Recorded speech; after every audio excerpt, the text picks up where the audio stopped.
Welcome to the May the 20th, 2003 taping of It Happened in Grand Prairie, as we bring you the history of our city and some of the people that are important making that history, and also they continue to make history this very day. And we're just so pleased and excited and even proud today to have two ladies that are very into the scene when it comes to red, white, and blue.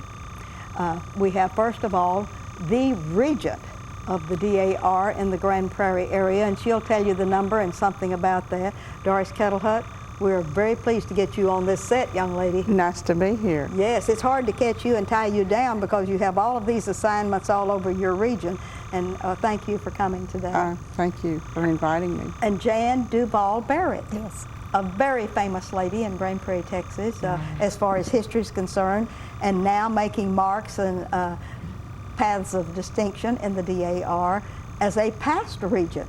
You set the stage for Doris so that she can carry on all of these good things for the DAR, and we're glad to have you here. Well, nice being here. Thank you for inviting us. Yes, and please take a message back to your sweet husband that does all of your telephone receiving. Yes. And he is your secretary, yes, executive secretary of the He's world. Really Thank good. him for being so wonderfully Okay. competent. Okay. All right, Doris.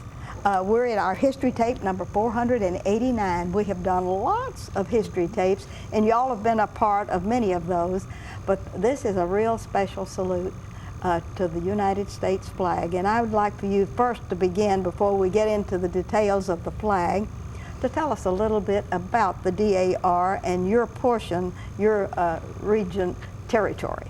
Well, the DAR is an organization that you have to prove your lineage to a soldier that fought in the Revolutionary War. And that's for the United States of America? Yes, ma'am. All That's right. for the United States during 1776 and 1777. Okay. And all of the members of my chapter have done that. And we carry on awarding scholarships to Grand Prairie students and ROTC awards. And you have to prove your lineage, have to have a paper trail back to the Revolutionary War in order to join the Daughters of the American Revolution. Now your group, how often do they meet and where do you all meet? We meet once a month at the Senior Citizen Center on a Saturday at 1:45. Do you ever extend invitations to people to come and audit yours that are interested in that, but maybe that have not done the research on all of their lineage? Oh yes, Okay. we encourage anyone to come and join in and sit in on the meeting and see what we do and what we have. And we're always looking for members, of course. And we try to help everyone with their paperwork and Yes. To get them into the society. We don't turn away anyone, but you do have to have that paper trail all the way back. And a little money to join, is there a fee? Yes, ma'am, there is a fee. You pay a $25 fee for entering your papers, Yes. and then $25 for the National Society. And then we have chapter dues, which are $37. With about $100, we can just lay everything open and have fun, can't we? Yes. Researching the flag and every other thing that Yes. you have. And at your programs, do you have instructive programs? Yes, we had one of the ROTC colonels come out last month and give us an ROTC program. We've had a program on Miss Abigail that was a famous lady during that time. We've had different heritage programs through the years. That's wonderful. Yes. Now, Jan, you've been the regent prior to this. Yes. Who was the first regent of the Grand Prairie DAR? And do you know when you were established? Do you have a birthday already? Or is that too cool That's to talk probably about? probably comes under Doris's bailiwick. Since I'm a past regent, you know, I forget a lot of those things. I know. I have a senior moment myself. I know, and definitely a senior one moment of these right days, now. we need to have a history of the DAR, so we'll have a copy of that in our archives so that we can talk intelligently Yes. about Well, I know that, began. you know, some of the ladies that have already passed on, you know, Yes. Ione Hall and Barbara, not Barbara Schwartz, but Some of these Yes. were, say, 20 years ago? Oh, yes. You've been established how Yes. many years approximately? The chapter was started in 1968. Okay, we've got that down. 1968. That's a good year. All right. So we'll find out more about that. But now, Jan, as the past regent of the DAR, she's already told what it is. I want you to tell us a little bit about the lifestyle of Jan Barrett, who has been so important in Grand Prairie history circles. And tell us a little bit about your history circle. Well, you know, I became real interested in it when I was, I guess, in high school when I found out that our family came here very early. Yes. And I got to asking questions, and the more questions I asked, the more doors opened, and Yes. I became very, you know, it was just something that I wanted to do. And I started documenting my family. Of course, I come from, my Cajun Goodwin came here in 1846.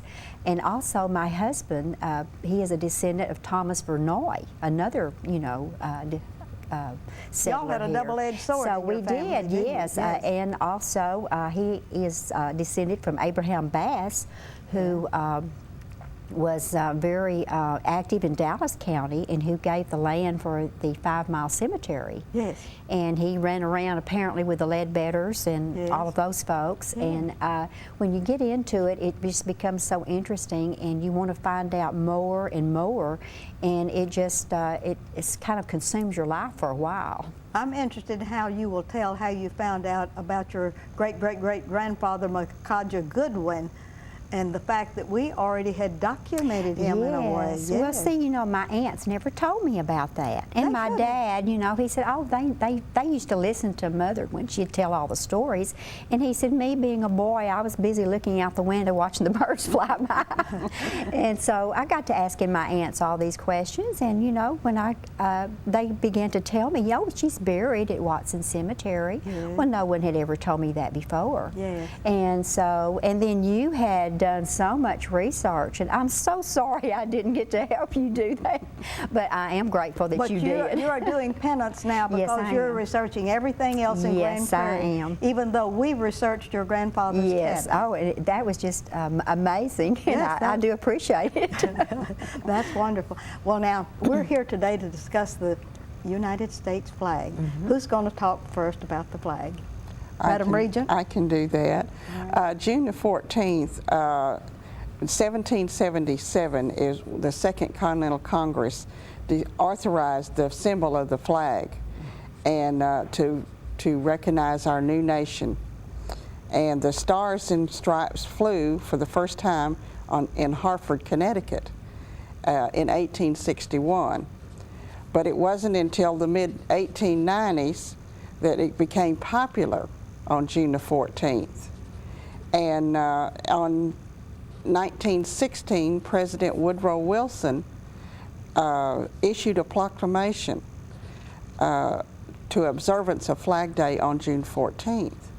But in 1949, President Harry Truman is the one who finally put it into law, so that we celebrate June the 14th every year as Flag Day. It's not a federal holiday, but we still observe it every year on June the 14th. Since the National Day of Prayer was the first proclamation that was issued, and prayer, of course, is very important, Flag Day must have been the second issue that came up, because we have just celebrated the National Day of Prayer, which is the first Thursday always in May. And in that dissertation it says that Prayer Day was the first proclamation that was issued. So let's find out when the Flag Day, how many proclamations came before that and the prayer thing. And that's some research that Jan really needs to do for you, Madam Regent, don't you think so? And tell me some more about the flag. Well, this is a flag code book that the Daughters of the American Revolution put out, and we distribute this to schools and to young. What all does it tell you? Oh, it tells you how to Display the flag? Display the flag. Okay. It tells you the different rules and respects of flags. Okay. And your conduct while you are lowering and raising a flag. Okay. Okay, so that makes it really wonderful. And your DAR, is there a charge for these? Or No, these are we pass out to schools or anywhere that we have a function to students, or in the schools. Okay, but it didn't start out looking like this, did it? The flag? No, like this? No. This, No. All right. this, excuse me. This flag right here is the first flag at Fort Henry. This is the flag that we are restoring in the Smithsonian Institute. Okay. And it's the first flag that flew over the fort. Over that fort. Yes. That's not the first flag that flew in 1861, is it? No, No. Okay. I don't have a flag that, I'm sorry, We but I don't even have a picture of that No, I one, don't do we? have a picture of that one. Okay. Jan, Yes. you have some good flag Yes, information I do. there. There's a lot of historic flags, and when we have our Flag Day at the Copeland Home, we usually have a big display of historic flags. And the Flag These- Day at the Copeland Home is going to be this year? Yes, yes it is. Yes, and the magic date would be the 14th June of the June. 14th. What time? It will be at 10 o'clock at the Copeland Home. All right, and then you're going to do some displaying as Yes. well as a ceremony? Yes, yes we are. Is anyone invited? Everyone is invited. Okay, that's Yes. wonderful. And you will have these when you Yes, discuss this them? is just, these here are historic flags that are very important to the founding of our country. And, you know, they're banners, and flags have been around for a long time. And I found a book that I brought today that I wanted to show you. It looks like a comic book. And I guess these were very popular. This was put out by the Dallas Morning News, and I think it cost all of 25 cents. 25 cents. I don't have a publication date, I don't think, but it says 25 cents. And right here, I thought it very interesting, the world's first flag. Yes. And this was when, it was when God made a covenant with man that he would never again destroy the earth with water, Yes. that he, Put a flag his in the banner sky, was didn't in the air, and it was, they had The the hues rainbow. of the rainbow. Yes. Now isn't that Yeah, neat? that was I had interesting. never read that before, but this is a really neat little book that We I... must thank the Dallas Morning News. Yes, for I that. know. It's a real old, but it has a lot of stories, a lot of histories of the flag. How to, you know, you select your state when it came into the Union, and the history. John Paul Jones, historic events. So it's really a neat little book that I somehow ran across, and I have held on to it Oh, of course. for dear life. Yes. And dared the children and grandchildren to not. That's right. It's put up. Yes, that's wonderful. And do you have any other thing? Do you go out over the community and do presentations on the flag as well as our region? Usually I go with her if she's doing something that we have flags. I have a lot of flag memorabilia that I keep at home, and I've got historic flags. I've got a whole set of those, and it encompasses all of these flags plus others. There's just a whole bunch of flags that I know most people have never seen before. And I usually take those to the Copeland Home and have them on display with some history. Oh, that's great. Tell me some more about the flag, Madam Regent. Well, there is a proper way to fold the flag Yes. and a proper way to unfold the flag, and there is a meaning for every fold, unfolding and refolding the flag. And it's very interesting. I have a little brochure here that shows the steps on folding. And there are 7 steps, apparently. And And when you fold, when it's folded up in the field of blue with the stars in a triangle, in a triangle. which represents the constellations and the trifold cap that the Revolutionary War soldiers wore. I see. Okay. And do you have a brochure on the unfolding? Yes, I do. Okay. It's not a brochure, but it's the steps. At least you have the steps. Are the 7 steps? Are there also 7 steps? No, there are 13 steps to folding 13? it. Okay. And I have those listed here. Now, I'm sorry to say I don't have the free fold, but I have the unfolding here. Yeah. And like I said, there are 13. There's a 21 gun salute to the flag was started in 1776. Oh, way back at the beginning of the Way world. back there. Revolution. And your 13 folds are for the 13 colonies of the original colonies. Okay. And do you want me just to read a few of the folds? Yes, why don't you do that? Okay, the first fold of our flag is the symbol of life. The second fold is the symbol of brief eternal life. The third fold is made the honor and remembrance of the veteran departing the ranks who gave portions of their life to the defense of our country and attained peace through the world. The fourth fold represents our weaker nature. For American citizens trusting in God is for Him to turn in the times of peace as well in turn in the war His divine guidance. And each fold represents something like And this. each unfolding. And each unfolding, means yes. something. Oh, I think that is just wonderful. And that was that adopted by the Congress also? No, this is just a procedure? This is just a procedure that all the military and everyone usually that has a folding and unfolding the flag goes through. They usually don't recite it, but they do the folding. They do the procedure. Well, remember when we had the sesquicentennial celebration up at City Hall, and we had the Naval Air Station to come out with a color guard? Yes. They did the unfolding of the flag at that time. Yes.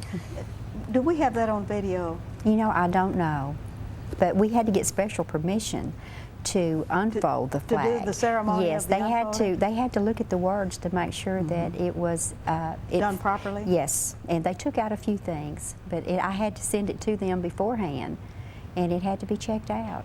But I remember doing that. They said they had never done the unfolding of the flag at that time. Do you think that we will ever do that maybe again? Well, Sesquicentennial, that's been a long time ago. We ought to do that. Yes. I know that we have someone coming on the show after you all for it's happening. There's one of the local banks that's doing a ceremony for the honorable burning of the flags and take all of your flags to be destroyed to a certain place. So we're going to do that after. So we're going to find out how to destroy them honorably. There's a proper way. And so you're telling us how to take care of them while they're here, to fold them and unfold them and all of this. You know, you could make a career out of just studying the flag and going around doing programs. You really couldn't you? could. There's a lot to it and a lot of flags. You have another brochure there that says, I am the flag. Yes. Let's show and tell that one a minute. I think Okay. Richard would just love to get maybe a shot of that. If you'll hold it, and he'll tell you whether or not there's a glare on that wonderful glass. Okay. You This right? is I am the flag, and of course it's the United States flag in the center, and then surrounding it are the flags of the states. All of the states. Yes, all of the states, and this is it's a very nice little poem, or well, it's not a poem, it's a saying, but I take this with me, you know, to the Copeland home every year. It's there, and I think I won this. So I bid on it at an auction. Oh, that's I didn't win it, I paid for it. You paid for it. But I saw this and I thought, oh, I've got to have this for my Flag Day presentation. Yes. So I was just really pleased with this. Well, when we meet at the Copeland home, what kind of a ceremony are you expecting to have? Are you having any special guests to help you with that ceremony? Yes, we are. Mr. Bo Marple is bringing his troop number 533, the Boy Scouts. They will be raising the flag on the flagpole. And anyone else who comes, you know, everyone is welcome. So I can't say really, you know, what dignitaries will be there. You will be there, I'm quite sure, because we want you to read our proclamation. Okay. Oh, and do we get a proclamation Yes, from we the are. city? We're going to get a Who does that? proclamation. Well, You order one yes. from the mayor's office? Yes, I sure do. And Carolyn takes real good care of us every year. She's, you know, she's a great historian too, I think. Well, you mentioned the Copeland home several times. For those that are new in Grand Prairie, where is the Copeland home and what is the meaning of the Copeland home? The Copeland home is a city-owned building. It's very historic. It was built in the early 1900s by Barney Hale. And Dr. Copeland acquired the home later. And it's Dr. Copeland was a very beloved man in our community. He delivered over 4,000 babies. Yes. And it's a very historic home. It means a lot to all of those who've lived in Grand Prairie all their life. Yes. And it's a perfect place to have this. We've got a flagpole in front. And it also... Tell me where the flagpole came from. Wasn't that a gift? Yes, it was. We had a flagpole once and it was stolen. Yes, it was. Yes, someone ran off with it, which is unbelievable, but they did.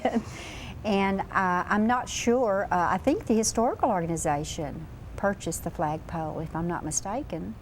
I know we did the first one. Yes. And anyway, it's right there in front, and it's a perfect place to have a flag ceremony. And then you can go in and tour the home.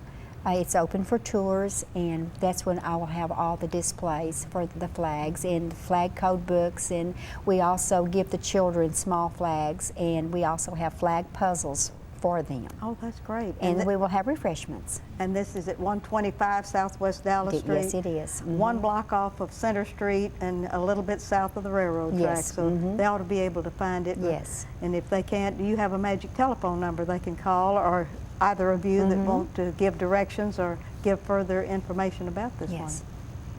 They can call me at my home, which is at 972-264-3515.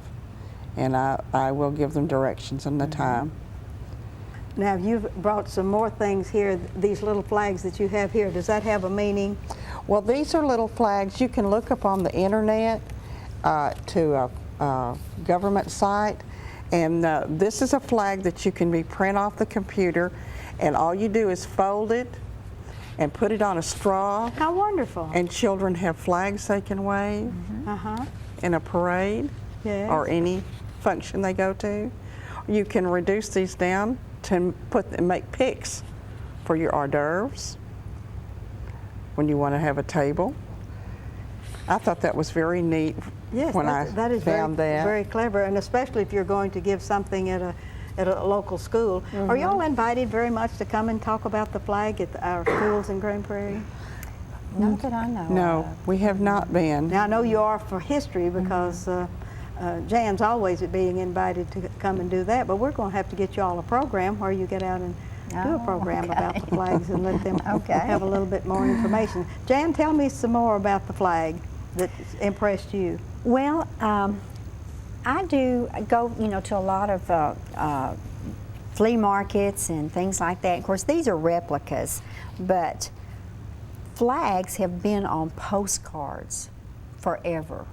I have run across postcards that were in the 1920s, 1930s, and you can tell by the way she's dressed. But flags have always been on postcards. They were apparently very popular.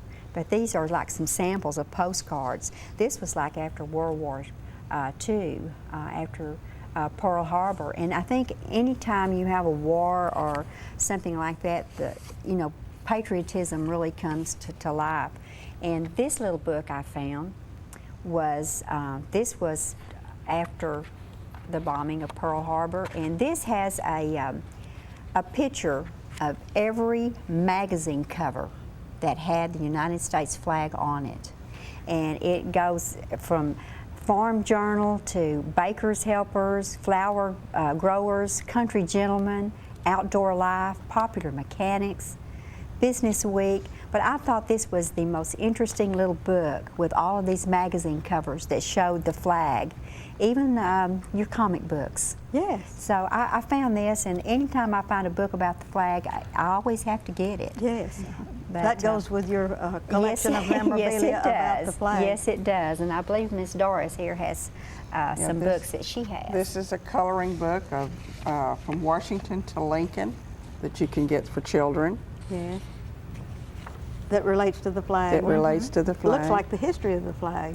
Part of it is. Yes. Also, not just the history of the flag, but the eagle, why we put the eagle on there, and the different kinds of stars. Thought that was interesting. This is another coloring book. Now, I bought this at a park, Texas park. Yes, Parks and Wildlife has Yes. those at their And stops. it's also a storytelling book and a coloring book about our flag. I think that's great. Doris, we read the unfolding of the flag. I would like for you to read the folding of the flag. We have about 3 minutes left on this interview, and before we leave, I want you to be prepared, Jan, to tell them where to come to on the 14th. And if you would read the folding of the flag. I'm sorry, but I don't have the unfolding, but I have the folding. The folding Okay. one. I left off at 4. Is a number? That's the one where you have 7 steps, No, this one you have 13 steps.